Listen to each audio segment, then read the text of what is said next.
ദൈവനാമത്തിന് മഹത്വമുണ്ടാകട്ടെ. സഹോദരങ്ങളെ, യേശു തൻ്റെ ഭൗമ ജീവിതകാലത്ത് പല സ്ഥലങ്ങളും സന്ദർശിച്ചിട്ടുണ്ടെങ്കിലും അതിൽ 2 സ്ഥലങ്ങൾ എന്നെ ആശ്ചര്യപ്പെടുത്തി. ആ 2 സ്ഥലങ്ങളും ഓരോ വ്യക്തികളെ കേന്ദ്രീകരിച്ചായിരുന്നു. ഒന്ന് ശമരിയ പട്ടണം.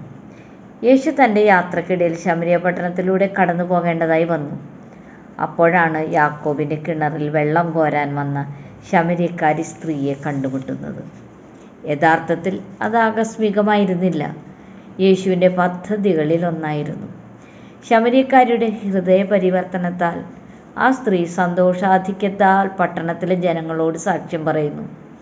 അവർ അത് കേട്ട് വിശ്വസിച്ച് യേശുവിനെ കാണാൻ എത്തുകയും തങ്ങളോടുകൂടി പാർക്കണമെന്ന് പറയുകയും ചെയ്തു. 2 നാൾ യേശു അവർക്കൊപ്പം താമസിച്ചു.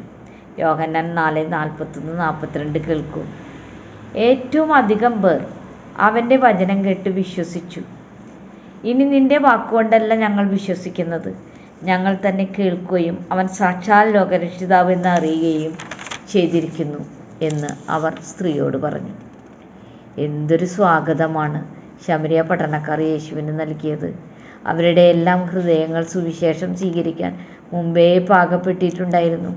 അതുകൊണ്ടാണല്ലോ ആ ശമര്യക്കാരി സ്ത്രീ യേശുവിനോട് മിശിഹ വരുമെന്നും അപ്പോൾ എല്ലാം വെളിപ്പെടുത്തി തരുമെന്നും പറയുന്നത്. യേശു ശമരിയ പട്ടണത്തെ നോക്കി ശിഷ്യന്മാരോട് പറയുന്നത് കേൾക്കൂ. യോഹന്നാൻ 4:35. ഇനി 4 മാസം കഴിഞ്ഞിട്ട് കൊയ്ത്ത് വരുന്നെന്ന് നിങ്ങൾ പറയുന്നില്ലയോ? നിങ്ങൾ തലപൊക്കി നോക്കിയാൽ വയലുകൾ ഇപ്പോൾ തന്നെ കൊയ്ത്തിന് വിളഞ്ഞിരിക്കുന്നതായി കാണുമെന്ന് ഞാൻ നിങ്ങളോട് പറയുന്നു. തുടർന്ന് അങ്ങോട്ട് വായിച്ചാൽ ശമര്യക്കാർ മറ്റുള്ളവരാൽ പ്രബോധിപ്പിക്കപ്പെട്ടും വിശ്വസിച്ചും യേശുവിനെ വരവേൽക്കാൻ തയ്യാറായവരായിരുന്നു എന്ന് നമുക്ക് മനസ്സിലാക്കാം. അതുപോലെ യേശുവിനെ കൈക്കൊണ്ട മറ്റൊരു പട്ടണത്തെയും നമുക്ക് ബൈബിളിൽ കാണാനാകുന്നില്ല.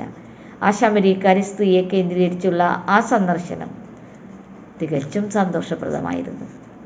യേശു മറ്റൊരു പട്ടണത്തിലും ഒരു വ്യക്തിയെ അന്വേഷിച്ചു പോയിരുന്നു. ഗെരസന്യ ദേശത്തേക്കാണ് യേശു പോയത്. ഒരു പിശാചു ബാധിതനെ സുഖപ്പെടുത്താനായിരുന്നു യാത്ര. സുഖപ്പെടുത്തി അനേകം ഭൂതങ്ങൾ അവനിലുണ്ടായിരുന്നു. വലിയ പന്നിക്കൂട്ടത്തിൽ അവ പ്രവേശിക്കുകയും തടാകത്തിൽ ചാടി അവയൊക്കെ ചാകുകയും ചെയ്തു. ഈ സംഭവിച്ചത് പന്നിയെ മേയ്ക്കുന്നവർ കണ്ടിട്ട് ഓടിപ്പോയി പട്ടണത്തിലും നാട്ടിലും അറിയിച്ചു. അവർ അത് കേട്ട് വന്നു. ആ മനുഷ്യൻ ഭേദമായത് കണ്ട് വിശ്വസിക്കേണ്ടതിന് പകരം ഭയപ്പെട്ടു. ഈ വചനഭാഗങ്ങൾ ശ്രദ്ധിക്കൂ. ലൂക്ക 8:36-37. ഭൂതം ബാധിച്ചവന് സൗഖ്യം വന്നത് എങ്ങനെയെന്ന് കണ്ടവർ അവരോട് അറിയിച്ചു.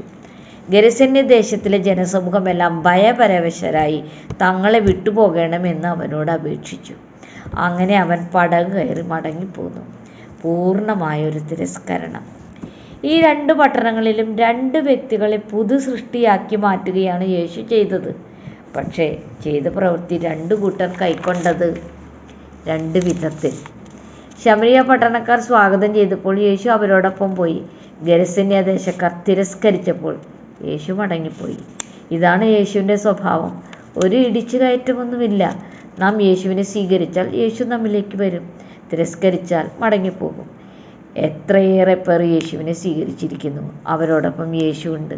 അതുപോലെ എത്ര പേർ തിരസ്കരിച്ചിരിക്കുന്നു, അവിടെ യേശുവിനെ നമുക്ക് കണ്ടെത്താൻ കഴിയില്ല എന്ന് വ്യക്തമാണ്.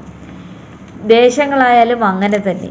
ഇന്ന് പല ദേശങ്ങളും വലിയൊരു ഉണർവിനാൽ യേശുവിനെ പൂർണ്ണ ഹൃദയത്തോടെ സ്വീകരിക്കുന്നുണ്ട്. എന്നാൽ മറ്റു പല ദേശങ്ങളും യേശുവിനെ തിരസ്കരിക്കുന്നു. നാം ഇതിലേത് വിഭാഗത്തിൽ പെടുമെന്ന് ചിന്തിക്കുന്നത് ഉചിതമാണ് സഹോദരങ്ങളെ. യേശു വരാറായി. ഈ വചനങ്ങൾ സ്വീകരിക്കാൻ പരിശുദ്ധാത്മാവ് സഹായിക്കട്ടെ. ദൈവമേവരെയും സമൃദ്ധമായി അനുഗ്രഹിക്കട്ടെ.